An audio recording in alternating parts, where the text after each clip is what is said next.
Hi, my name is Joseph Parker. I'm currently a freshman at Temple University. Tell me about yourself. Well, for the past 4 or 5 years, I've had the pleasure of experiencing many leadership roles and leadership opportunities. Some of these include being a volleyball captain for my varsity team 3 years straight, being a leader at a men's formation group at Temple University, and also leading both Kairos 27 and Kairos 30 religious retreats at my high school. Being a captain of volleyball has taught me many qualities and many characteristics of how to be a great leader. One of these has to do with motivation. Being a captain means I shared a lot of the responsibility whether we won or lost. It also meant that I needed to be invested in my team and care about them intrinsically. It taught me motivation can not only be external and extrinsic, but it also taught me that motivation can be intrinsic. And it showed me how I can share that with my team and develop my team. This will help me in the workplace because it'll help me work with others, to understand them, to listen to their problems, to know how to motivate them, and to know how to control them so we can all achieve the same goal. Being a leader of the men's formation group is something I'm very passionate about. At this group, we teach men how to become better men for their wives in the future. The whole goal is to better yourself, better your relationship with God, and better yourself for your wife specifically. We teach things about commitment, decisiveness, loving purely, and how to be a good man who shares his life with others.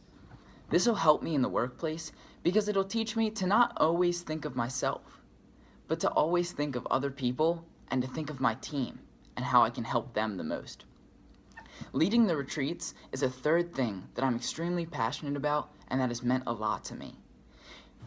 These retreats were a retreat from my high school in which 40 kids went together with group leaders in order to share in faith and learn about God and learn about His love. I had the opportunity of leading 2 of these retreats. Now what this did for me as a leader showed me how to listen better, how to understand, and how to be more compassionate.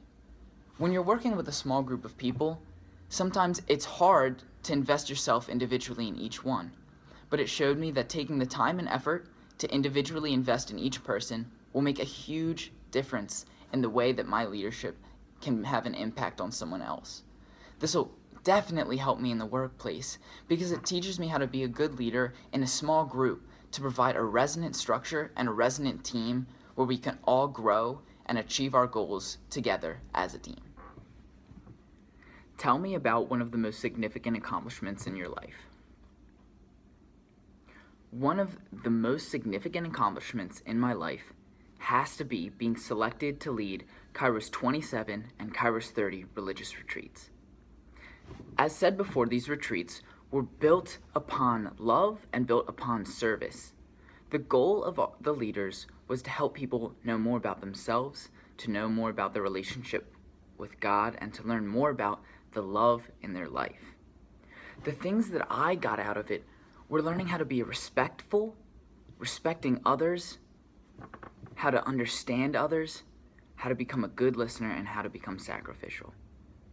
Respect is key in the work environment. You need to have respect for not only your higher ups, but also for the people below you, and especially for the people in your team. Understanding people is also crucial in the work environment. In the Wall Street Journal, an article came out a couple months ago about Apple. They were switching their strategies to a new cost-effective strategy to see if they could bring in a wider demographic of people. This shows that they understood the market enough and understood their consumers enough to realize when change was necessary. Even though this went against their traditional values and vision, they changed because they understood what was needed in that time. Very similarly, on the retreat, I was able to understand my group and my team and to see when it was appropriate time to say certain things and when to lead them in another direction. Another reason why this is the greatest accomplishment in my life is because it showed me how to create a culture of love. Now, creating culture is also extremely important in the workplace. And being on this retreat showed me that establishing a culture of trust and of knowledge and of understanding one another and respect, all those qualities establish a great culture. Some would even say that those qualities are what make up a resonant environment. And that is the key in the business place. Tell me about something that you've learned in class. Well, for starters, one thing that I learned in class was about strategy and strategic planning. Now, what strategy is are basically the actions that a company will take in order to achieve its goals, whether they be short-term goals or long-term goals. Strategy in a perfect business world would be achieved through focusing on your values, your vision, and your mission. Now, your values are what you stand for. Your vision is what you aspire to be, and your mission is your end goal. Now, that's not always the case. Strategy is also very often influenced by power and politics, which is why some strategies are not always the most effective and why companies can also lead to corruption. Now, when talking about strategy, it's also important to talk about communication. How are you going to communicate these strategies to your team?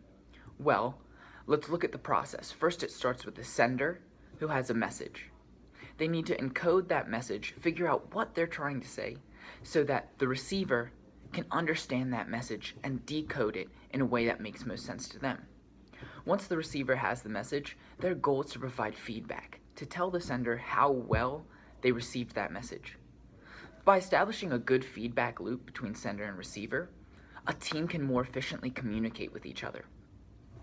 Based on this, and after having a great foundation of communication, you can then build a team based on Tuckman's 5-stage group development model, which starts with forming and then goes into storming, norming, performing, and adjourning. Basically what this process does is it starts with forming, where you get to know each other, who the group is, and where you may start to build some type of relationship.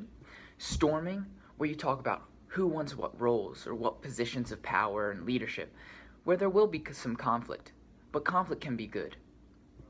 Norming, where you establish the group behaviors that are expected and the outcomes of each role.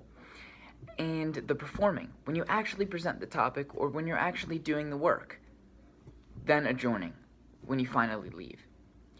These are just a few things I've learned about the business world, about teamwork and communication, strategy, and team building. And I think in the future, it will be very beneficial information to have when trying to establish myself in a company.